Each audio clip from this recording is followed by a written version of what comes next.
आज हम परमेश्वर के वचनों से सीखेंगे विश्वास का प्रमाण, उद्धार का प्रमाण।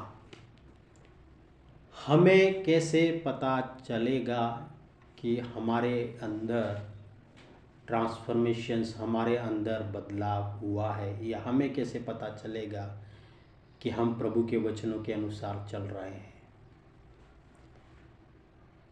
क्या कैसे पता चलेगा? How, what is the evidence of salvations? How should we no?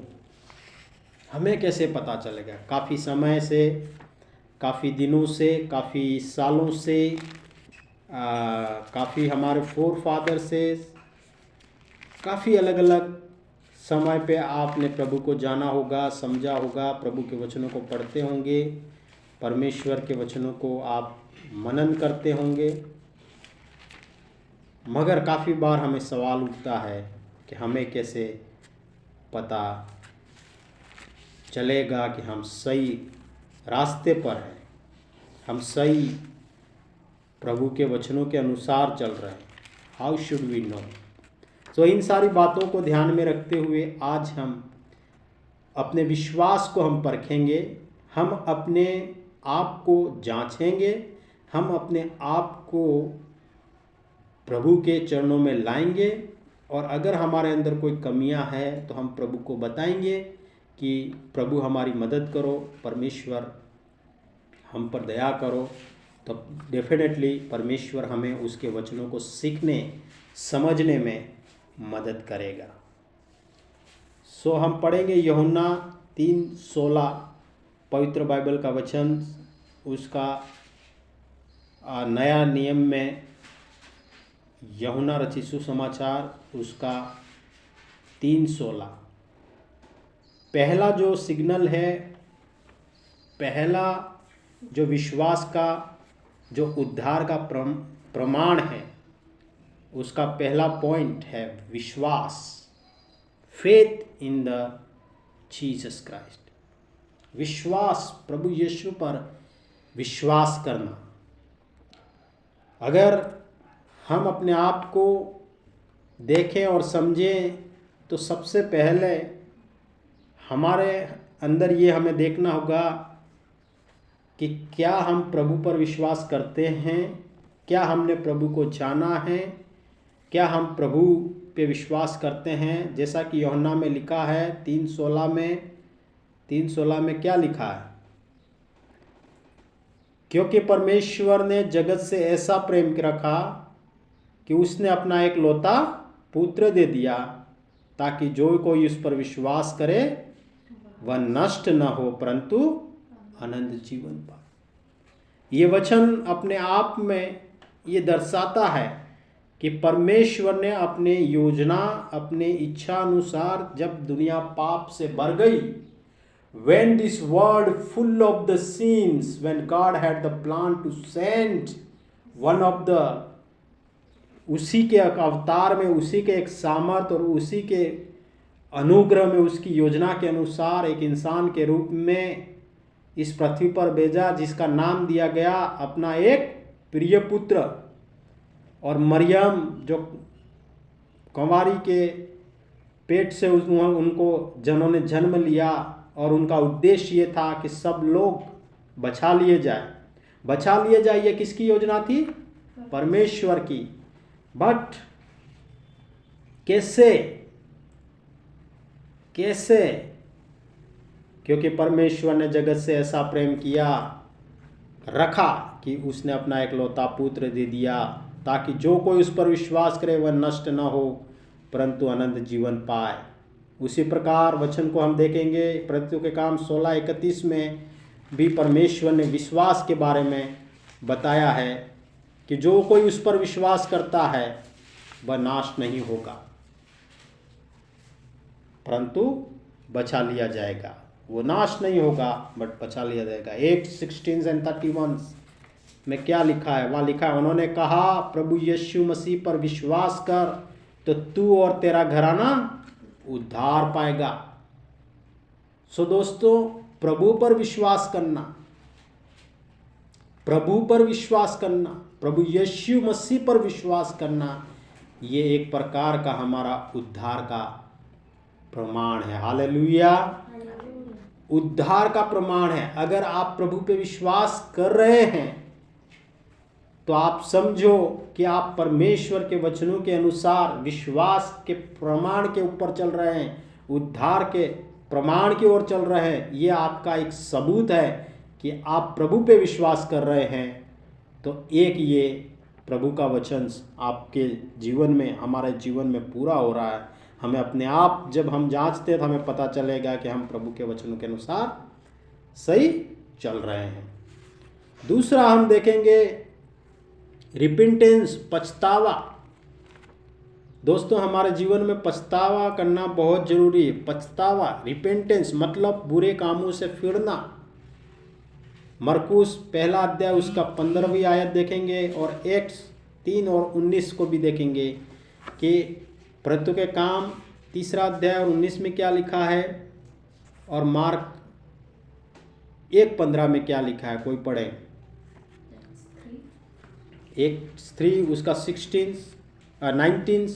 19वीं आयत में क्या लिखा है।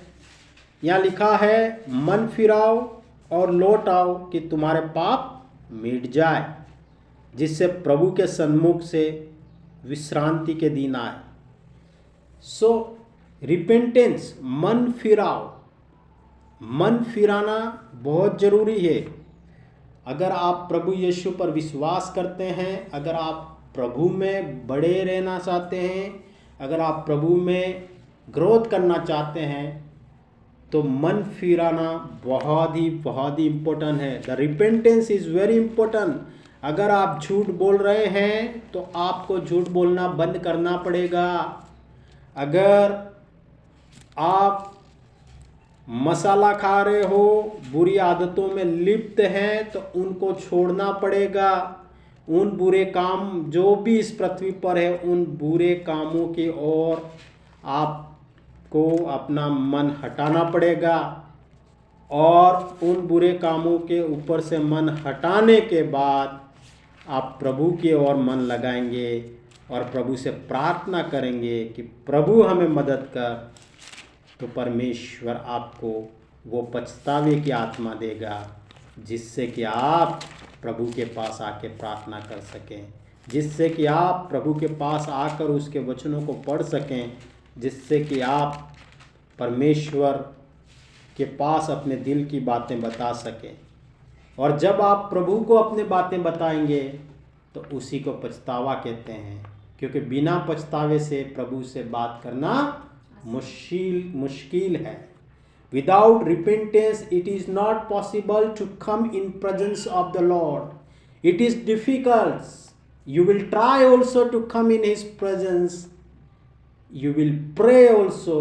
You will sit also, but your heart and mind will be far from the Lord. हम कोशिश कर सकते हैं, हो सकता है आप अपने परिवार, माता पिता या अपने परिवार के कहने पर आप प्रभु के पास आप प्रार्थना में बैठेंगे भी। हो सकता है, हर घर में ये होता है कि माता पिता ने बोला इसलिए बच्चे बैठ गए प्रार्थना में, बट बेटे बेटे दिमाग कहीं और है, बेटे बेटे विचार कहीं और है। तो वो रिपेंटेंस नहीं कहते हैं, वो पछतावा नहीं कहते हैं। पछतावा दिल से होना चाहिए, पछतावा मन से होना चाहिए। जैसे कि इसमें मरकुस में हम देखते हैं क्या लिखा वहाँ पे, और कहा समय पूरा हुआ और परमेश्वर का राज्य निकट आ गया, मन फिराओ और सुसमाचार पर विश्वास करो। ये वचन जब प्रभु यीशु इस दुनिया में थे तब अपने संदेशों के द्वारा वो लोगों को बता रहे थे कि समय पूरा हुआ, प्रभु का समय पूरा हुआ इस दुनिया में रहने का, इसलिए सब मन फिराओ और प्रभु के पास आओ, जिससे कि आप बुराइयों को छोड़ें और पवित्रता को अपनाएं। बुराई को छोड़कर आप प्रभु के मार्ग पे चलें, तो परमेश्वर पिता आपको उद्धार देंगे, परमेश्वर पिता आपको आशीष उसे परिपूर्ण करेंगे। सो हमने पहले देखा फेथ, दूसरा पॉइंट हमने देखा रिपेंटेंस, और तीसरा हम देखते हैं पछतावा करने के बाद हमारे जीवन में पवित्र आत्मा का निवास बहुत जरूरी है। The dwelling the Holy Spirit in our life. Roman 8:9 में देखेंगे, रोमियो की पत्री उसका 8 और 9 में क्या लिखा है। उस वचन में हम देखेंगे कि पवित्र आत्मा का होना जरूरी है।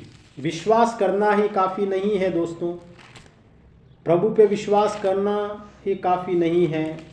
विश्वास करके हमें अपने पापों को कबूल करना होगा, पछतावे की प्रार्थनाओं के साथ अपने मनों को धोना होगा प्रभु के पास में।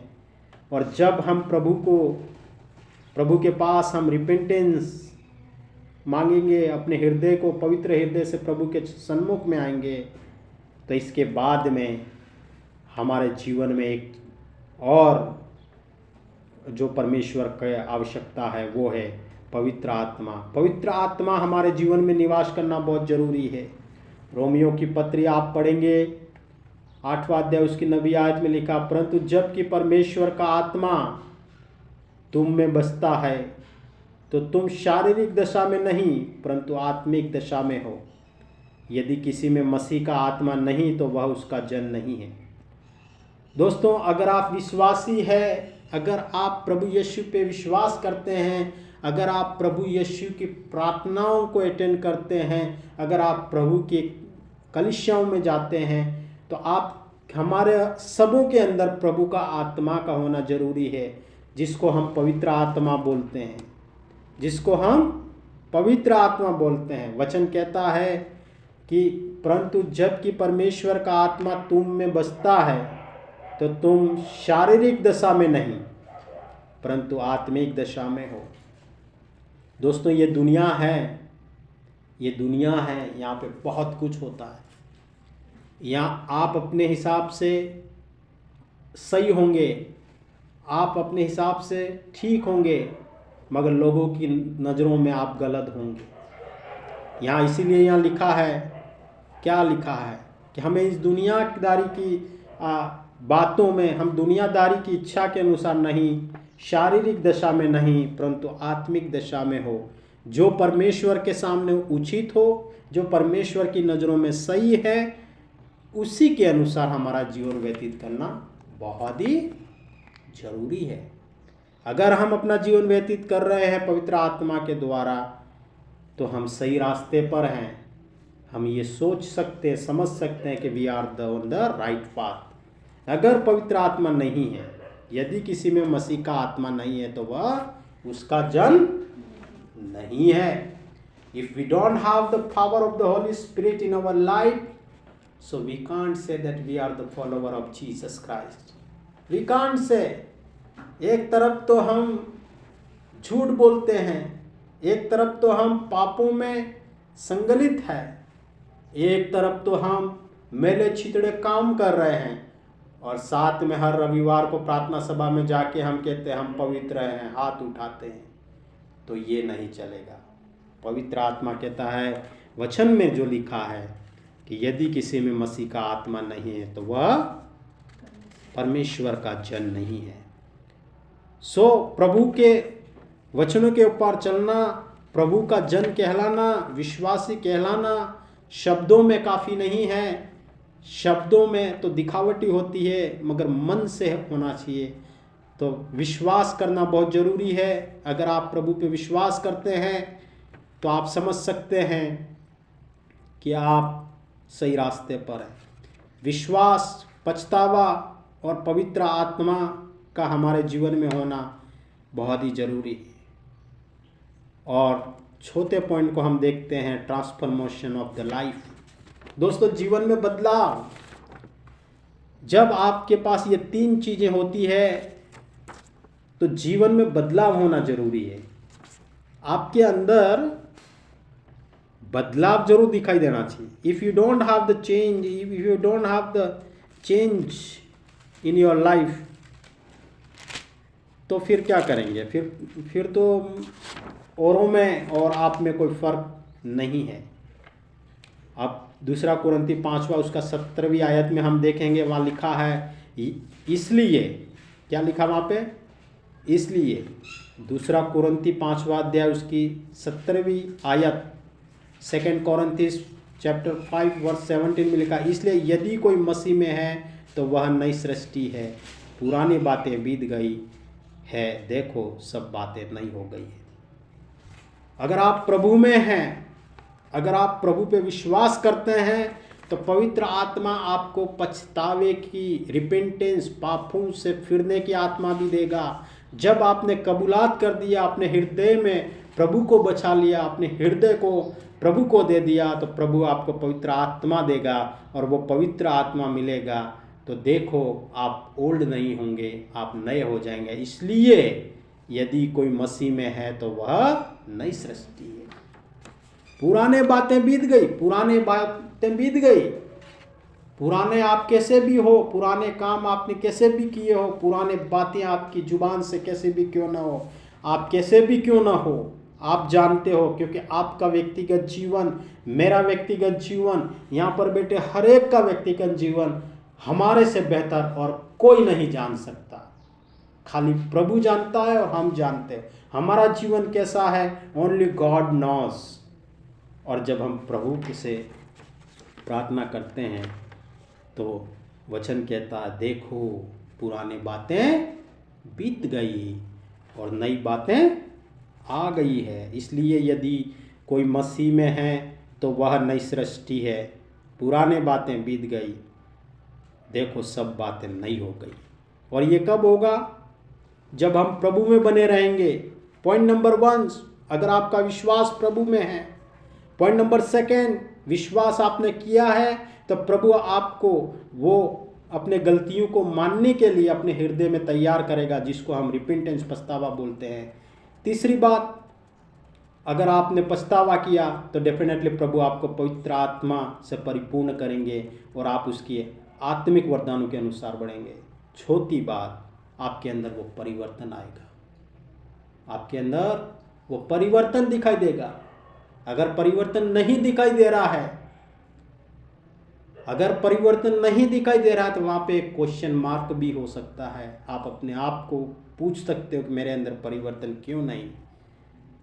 परिवर्तन नहीं तो डाउट पैदा होगा, और डाउट होगा तो आप ही चेक करिए अपने आप को कि क्या मैं वास्तविक विश्वासी हूँ, क्या मैं वास्तविक प्रभु यीशु का फॉलोवर हूँ। अगर है तो आप ही उसको उत्तर दें। 5th point, obedience to word of God. 5th point, अगर आप विश्वासी हैं तो आप प्रभु के वचन की इज्जत करेंगे। क्या करेंगे? इज्जत करेंगे। अगर हम प्रभु के विश्वासी हैं, अगर हम प्रभु में चल रहे हैं तो हम क्या करेंगे? हम प्रभु के वचनों की इज्जत करेंगे। We will respect to the word of God. इज्जत का मतलब क्या? हम डेली वचनों को पढ़ेंगे, हम डेली सुबह उठेंगे, हम डेली प्रभु के वचनों को पढ़ेंगे, मेमोराइज करेंगे और हम अपने जीवन में लागू करेंगे। यूहन्ना उसका 14वां अध्याय और 13वीं आयत में हम देखते हैं, गॉस्पल्स जॉन चैप्टर 14 वर्सेस 13 देखते हैं तो वहाँ लिखा है, जो कुछ तुम मेरे नाम से मांगोगे वही मैं करूँगा, कि पुत्र, क्या है लिखा है वहाँ पे, कि पुत्र के द्वारा पिता की महिमा हो, पुत्र के द्वारा पिता की महिमा हो।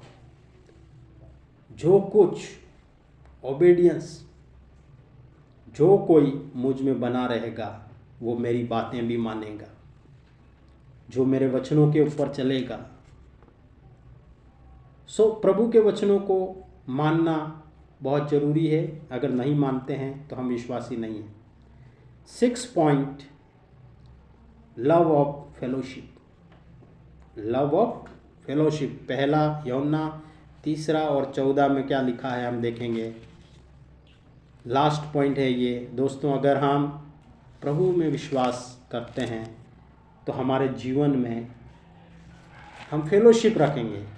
हम प्रभु के विश्वासियों के साथ, हम प्रभु के लोगों के साथ हम बातें करेंगे, हम प्रभु के लोगों के साथ एक दूसरे के लिए प्रार्थना करेंगे, हम प्रभु के लोगों के साथ फेलोशिप रखेंगे, हम प्रभु के लोगों के साथ उठेंगे बैठेंगे।